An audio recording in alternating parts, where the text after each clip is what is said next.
میں غدار ابن غدار کا بیٹا ہوں اور میں سمجھتا ہوں کہ آج کی تقریر کے بعد شام میں کہیں میں بھی چوتھی نسل میں اس نعرے سے گزروں گا۔ ہم تو غدار ہیں، ہم تو سب کہتے ہیں ہندوستان کی تقسیم کے خلاف تھے۔ آج بات ہو جائے 77 سال بعد کہ تقسیم ہندوستان کا فائدہ کتنا ہوا ہے، نقصان کتنا ہوا ہے۔ جوڈیشری بات کرتی ہے ایک ISI کی کرنیل کی، ہمیں 1000 دفعہ غدار بولا جائے ہمیں تکلیف کبھی نہیں ہوگی۔ پرکسی کو پرکسی بولیں گے تو تکلیف ہوگی۔ جس دن آپ کے بانی، آپ کے ملک کو بنانے والے نے جس دن فوج کے سامنے، فوج کے ایک تقریب سے یہ بات کی کہ یہ ملک اس لیے نہیں بنا کہ آپ اس پہ حکمرانی کریں۔ مسئلہ آپ کا شروع ہوتا ہے 47 میں۔ ہندوستان آزاد ہوتا ہے اور پاکستان بنتا ہے۔ میری بات سے اگر کسی کو تکلیف ہو، میں واضح کر دوں کہ میں اس وطن میں، اس ملک میں غدار ابن غدار کا بیٹا ہوں اور میں سمجھتا ہوں کہ آج کی تقریر کے بعد شام میں کہیں میں بھی چوتھی نسل میں اس نعرے سے گزروں گا۔ تاریخ حقیقت ہوتی ہے اور تاریخ سے آنکھیں پھیرنا، حقیقت سے آنکھیں پھیرنا آپ کو کبھی بھی مستقبل میں صحیح راستے پہ نہیں لے کر جا سکتا۔ یہ بہت بڑی بحث ہے اور اس بحث کے لیے میں تیار ہوں، کیونکہ نیشنل اسمبلی کے باہر ایک دفعہ اجلاس بلایا گیا تھا اور جناب خان عبدالولی خان مرحوم گاڑی کی ڈگی کتابوں سے بھر کے لائے تھے، اس لیے لائے تھے کہ آئے آج بات کرتے ہیں کہ پاکستان بنا تھا، کہ پاکستان آزاد ہوا تھا۔ جب آپ 47 میں آزاد نہیں ہوئے، آج آپ آزادی کا رونا رو رہے ہیں؟ کیا ایمان کی بات کریں سب لوگ، یہ جناب پاکستان کا قائد اعظم محمد علی جناح صاحب کتنی قدر کرتے ہیں؟ کیا پاکستانی قدر کرتے ہیں ان کی کہ نہیں کرتے؟ تو مجھے تو یہ تصویر بھی قید لگ رہی ہے۔ یہ تصویر اس دن قید ہو گئی جس دن جناب محمد علی جناح صاحب نے رول آف لا کی بات کی، جس دن آپ کے بانی، آپ کے ملک کو بنانے والے نے جس دن فوج کے سامنے، فوج کے ایک تقریب سے یہ بات کی کہ یہ ملک اس لیے نہیں بنا کہ آپ اس پہ حکمرانی کریں، یہ ملک اس لیے نہیں بنا کہ یہاں پہ عوام غلام ہو، بندوق والے کے پاس طاقت ہو، بلکہ آپ محافظ ہیں۔ یہ جو باتیں آج ہم کر رہے ہیں یہ جناب قائد اعظم محمد علی جناح صاحب کو کرنی پڑی۔ آج تک آپ یہ ملک، یہ وطن، یہ پاکستان کے شہری اس اپنے قائد کو رہا نہ کر سکے۔ آپ کو پتہ ہے پاکستان میں جو پھر قید ہوئے ہیں تو ان پہ ایک ایسی قید لگا ہے کہ آپ پاکستان میں جناب محمد علی جناح صاحب پہ ریسرچ نہیں کر سکتے۔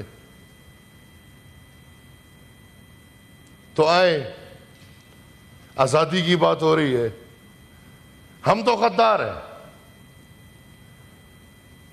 ہم تو سب کہتے ہیں ہندوستان کی تقسیم کے خلاف تھے. آج بات ہو جائے 77 سال بعد کہ تقسیم ہندوستان کا فائدہ کتنا ہوا ہے, نقصان کتنا ہوا ہے. ہم تو چلے غدار ہیں, لیکن آپ میرے معزز اراکین آج جوڈیشری اور ملٹیبلشمنٹ کی لڑائی سے نکل کے, کیا میں آپ کے لیے یہ بات اٹھانے کو تیار ہوں, میرے ساتھ کھڑے ہونے کو تیار ہے کہ آج یہ ایوان یہ مطالبہ کرے کہ جو پابندی پاکستان میں جناب محمد علی جناح صاحب کے اوپر ریسرچ کرنے پہ لگی ہے یہ کھول دی جائے, اور میرے سمیت سب کو یہ موقع ملے کہ ہمیں پتہ چلے کہ ہمارے قائد, ہمارے رہبر, ہمارے اس ملک کے بانی محمد علی جناح صاحب کون تھے. بدقسمتی سے یہاں پہ کھیل بینیفیشریز کا اور افیکٹیز کا چلتا آ رہا ہے. کل کا بینیفیشری آج کا افیکٹی ہوتا ہے, کل کا افیکٹی آج کا بینیفیشری ہوتا ہے. جب وہ بینیفیشری ہوتے ہیں ان کو سب قابل قبول ہے, پھر ملک کے ساتھ جو ہو خیر ہے. ہم نے مسنگ پرسن کی بات نہیں کرنی, یہ ابھی بدقسمتی سے قصہ مسنگ پرسن سے شروع ہوا, لڑائی میں آخر میں سینٹ اور یا پارلیمان اور عدالت کو آمنے سامنے ہونا پڑا. 12 اگست 1948 ٹھیک پاکستان بننے کے 1 سال بعد, جیسے میں نے آپ کو ذکر کیا کہ خدائی خدمتگاروں کی حکومت ختم کر کے ان کو جیلوں میں ڈال دیا گیا, اس بیچ باچا خان اور قائد اعظم کا رابطہ ہوا, اور قائد اعظم نے یہ فیصلہ کیا کہ میں باچا خان کے پاس آؤں گا, خدائی خدمتگار مرکز ہمارا سردریاب. لیکن کریکٹرز تھے, وہ باچا خان جو پارلیمان میں آ کے وہ لاز لیتے کہ میں تقسیم ہند کے خلاف تھا, لیکن آج جب پاکستان بن گیا, پاکستان ایک حقیقت ہے, تو آئیں اس پاکستان کو بناتے ہیں. اور وہ انہوں نے اپنی ساری سروسز, خدائی خدمتگاری کی جتنی بھی سروسز تھیں, وہ پاکستان بنانے کے لیے محمد علی جناح صاحب کے سپرد تھی. این اس وقت جب محمد علی جناح صاحب سردریاب آ رہے تھے تو قیوم خان نے کہا کہ آپ کو مار دیں گے.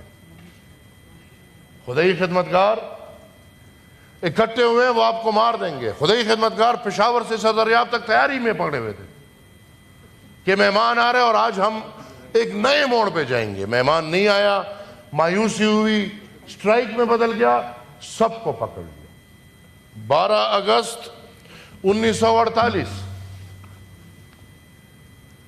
ہمارے پختون بھائی بہنیں وہ کہتے کہ یار یہ انگریز کو تو نکالنے میں ہمارا بے بنیاد نکل گیا. انگریز کو کس نے نکالا؟ جی 2:30 بج رہے ہیں. انگریز کو کس نے نکالا؟ انگریز کو فوجی نے تو نہیں نکالا, یہ تو فوجی تھے. تب بھی سلوٹ, آج بھی سلوٹ, ان کو تو تنخواہ اس کی مل رہی ہے. انگریز کو تو نکالا قوم نے. پختونخوا میں خدائی خدمتگار نکلے, ان کو ہم نے نکالا, ملک کو آزاد کیا. اس آزادی میں بھی ہمارا نقصان ہوا. ملک بنا, آزاد تو نہیں ہوا. جب ملک بن گیا پھر بھی نقصان. تو انہوں نے سوچا کہ بھئی ہمارے سب لیڈران قید ہیں, لہٰذا ہم ایک سٹرائک کرتے ہیں. اور وہ سٹرائک بھی کسی کے پاس بندوق نہیں, کسی کے پاس کچھ بھی نہیں. ایک پرامن خدائی خدمتگاروں کے بارے میں جس نے بھی پڑھا ان کو پتہ ہے کہ وہ عدم تشدد کے پیروکار تھے, اور وہ عدم تشدد پہ ان کا سارا نظریہ تھا. کیا ہوا اس احتجاج پہ؟ آپ کے پاکستان کے فوج, یہ اگر آپ لوگوں کو نہیں پتا, یہ آپ کان کھول سن لیں, کان کھول لیں. نہتے شہریوں پہ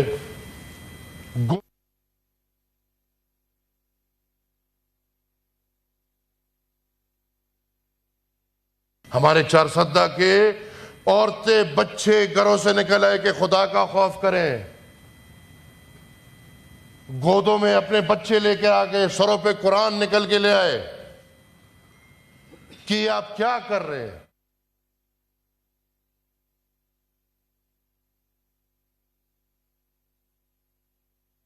کیونکہ ان کا مشن تھا کہ ہم نے خدائی خدمتگار تحریک کا خاتمہ کرنا ہے۔ آج تک ہم بھی اس ملک میں زندگی گزار رہے ہیں، ہمیں بھی یہ گلہ ہے، ایک ایک شہید کو ہم یاد کرتے ہیں۔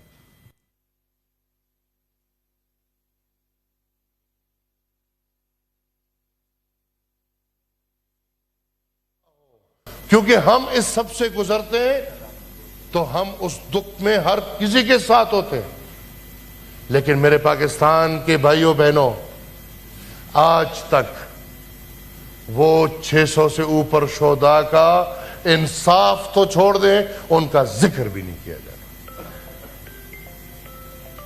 مشرق علوم کے اسٹوڈنٹس بیٹھے ہیں، کہیں کتابوں میں بھی یہ بات نہیں سنی ہوگی۔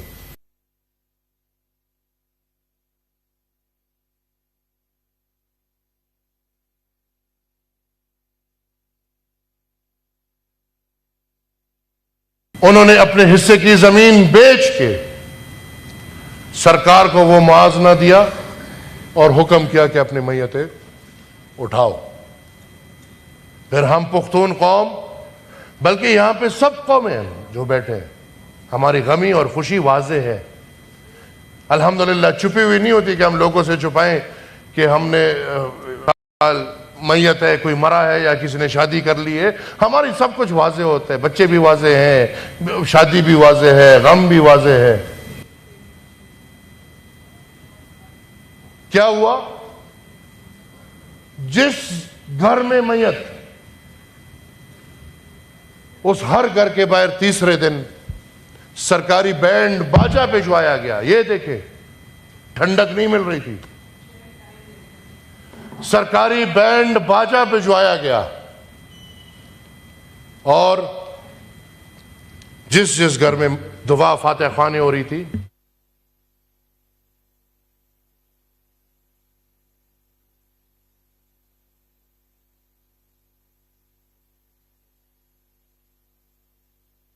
اور آج جس مینڈیٹ کی بات ہو رہی ہے، تو اسی مینڈیٹ کی خاطر جب ہمیں یہ شوق چس کہ نہیں بھائی پنجاب پاکستان ہے اور پاکستان پنجاب ہے اور اس کے علاوہ پاکستان کچھ نہیں ہے، ہم نے بنگال کے مینڈیٹ کو نہ مانتے ہوئے ہم نے اپنے آدھے ملک کو، اگر آج یہ بات ہوتی ہے کہ پاکستان تقسیم ہو اور آدھا پاکستان ہم سے جدا ہو کے بنگلہ دیش بن گیا، اس کی کیا وجہ ہے؟ یہی وجہ ہے کہ آپ ان کو مینڈیٹ دینے کو تیار نہیں تھے۔ یہی وجہ ہے کہ آپ ان کو ایک مظلوم محکوم قوم کی طرح تصور کر رہے تھے، جس طرح آج آپ پختون کو، بلوچ کو، سرائکی کو، مہاجر کو، سندھی کو، بلکہ پنجاب میں بہت لوگوں کو، کشمیری کو، گلگتی کو، جو جس طرح کنسیڈر کیا جاتا ہے۔ کیا ملا آپ کو؟ آپ کا ملک دو لخت ہو گیا، اور جب ملک دو لخت ہو گیا، بنگلہ دیش میں اس سال 90,000 سے اوپر اللیجیمیٹ بچے پیدا ہوئے۔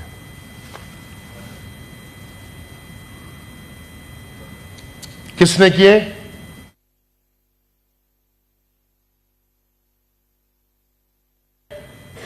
وہ اس وجہ سے بچی ہے کہ وہ بنگلہ دیش میں نہیں تھی، اس وقت باہر پڑھائی کے لیے گئی۔ تو انہی سے عقل حاصل کر لیں۔ ہم آج پھر اس نیت پہ پہنچے ہوئے، آج اس طرف والے، اس طرف والے، اس طرف والے، ہر طرف والے الیکشن کو داندھی شدہ سمجھ رہے ہیں اور مانتے ہیں جو بھی ہے، وہ اس طرف والے ہیں، وہ اس طرف والے ہیں، وہ کہیں کے بھی ہیں، اور الیکشن دھاندلی شدہ مطلب آپ عوام کا مینڈیٹ ماننے کو تیار نہیں۔ یا سینیٹر صاحب ان سارے ایشوز پر آپ اگلی سیٹنگ میں ضرور، ابھی تو 32 منٹ، ایک گزارش آخری، ادھر بات ہوئی، میں نے پھر سب کا ٹائم جو وعدہ کیا تھا نہیں ہو سک رہا ہے کیونکہ ان سے میں نے رہو پہ رپورٹ مانگی اس طرح ہے۔ تو ہم بحث کرتے رہیں گے جی نہیں، مائک بند ہو جائے گا، نہیں بحث نہیں کرتے رہے، کوئی ہماری آواز ویسی بہت اچھی، پلیز آپ وائنڈ اپ کر لیں۔ مائک کی ضرورت ہمیں نہیں ہے، کسی نے 32 منٹس نہیں لیے سینیٹر ہم صاحب، مائک کو پیٹ کر کے بات گزارش ہے جی۔ پلیز۔ آج کیوں ہم زبردستی ایک پرائی لڑائی میں گھس رہے ہیں؟ جوڈیشری کو پرابلم تھا مسنگ پرسن سے، اور مسنگ پرسن بھی بھائی ہم بھی عجیب لوگ ہیں، سلیکٹیو مسنگ پرسن ہے بھائی، 100 لوگ مس ہو گئے کوئی مسئلہ نہیں، ایک مس ہو گیا ہنگامہ برپا کر دیا، ایک مل گیا مسئلہ حل، 32,000 مسنگ ہے بھائی، خیر ہے کوئی مسئلہ نہیں۔ یہ کیا ملک ہے؟ ترجیحات کیا ہے؟ اور پھر جوڈیشری بات کرتی ہے ایک ISI کی کرنیل کی،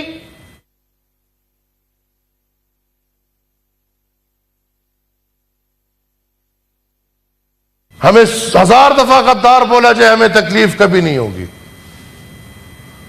لیکن اگر پراکسی کو پراکسی بولیں گے تو تکلیف سینیٹر صاحب ہوگی۔